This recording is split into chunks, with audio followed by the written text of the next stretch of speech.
Hey Pokemon trainers, welcome to Pokemon Championships History, a series where we showcase important matches throughout the history of competitive Pokemon. Let's flash back to the 2016 US National Championships held in Columbus, Ohio.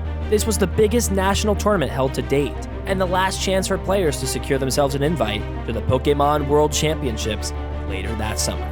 2016 was a year filled with disruptive decks, especially those utilizing the power of item-locking cards. With Night March running around as the most dangerous and explosive deck in the format, players understood the best way to stop the deck was to shut off its powerful item card engine. As we entered into our top 8, a historic match was about to take place, one between Johnston and Fred Hoban. Both players had chosen to play decks revolving around a powerful item-locking strategy. Paul was playing a Water Toolbox deck featuring Seismitoad EX, a powerful EX Pokemon capable of item-locking the opponent with its Quaking Punch attack. Fred also chose to play a deck surrounding a powerful item-locking Pokemon, Vileplume. When in play, Vileplume's irritating pollen ability item-locks both players. With the help of Forest of Giant Plants, Fred could evolve his grass Pokemon the turn he put them into play, allowing him to item lock and set up his powerful grass-type attacker Vespiquen on the first turn of the game. Fred was by far the favorite going into this match. And I've got to say, he has quite the favorable matchup here, simply because of typing and how frustrating Vileplume can be in general. If Paul wanted to advance to the top 4, he needed to pull off something miraculous. As Game 1 was underway, Fred began developing his board, utilizing several Shaymin EX's setup abilities to draw tons of cards. He aimed to get lots of Pokemon in the discard pile to fuel Vespiquen's B-Revenge attack, while additionally establishing item lock, all on the first turn of the game. While things were going excellently for Fred on the first turn, a certain card in Paul's hand sparked a glimmer of hope in what looked to be a dreadful situation. Team Flare's Lysandre. Lysandre was a card that had been included in almost every deck since its release back in 2014.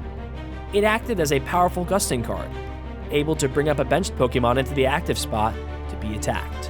While Paul understood he was under item lock, and since it was the first turn had no attackers available, he looked to utilize Lysandre in a different way.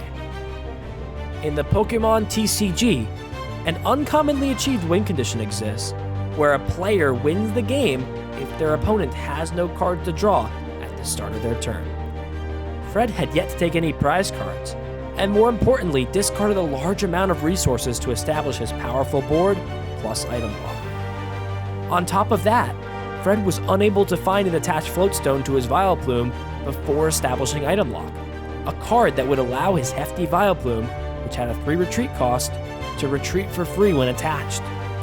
With Fred having very few cards left in deck, Paul understood his win condition and pounced at the opportunity by using the boss himself, Lysandre. Anything like that? Uh-oh. Bring up Oh my Vileplume, and that's the whole game? What? Fred concedes immediately. What? Wow. Fred instantly conceded the game. He had taken a 10-minute turn and set up a near-perfect board, but being unable to find Floatstone before item locking both players meant a single Lysandre stranded the poor Vileplume in the active spot, losing Fred the game.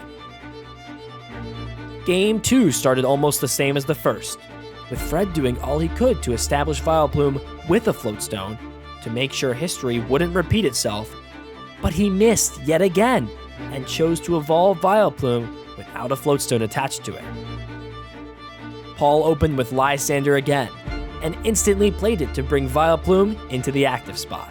A stalemate ensued as both players passed their turns back and forth, until eventually Paul found an important second Pokemon to put into play. Fred finally found the second double colorless energy needed to allow Vileplume to retreat to the bench, but Paul had one final trick up his sleeve. 3 Lysandre was all it took for Paul to win one of the craziest, most bizarre top 8 matches to ever occur in the Pokemon trading card game. Paul didn't use a single attack the entire set, but with the help of Lysandre, capitalized on Fred missing just a single card both games to secure himself a win in top 8 of the National Championships. Thank you for watching. Let us know some of your favorite moments in TCG history by using the hashtag PlayPokemon.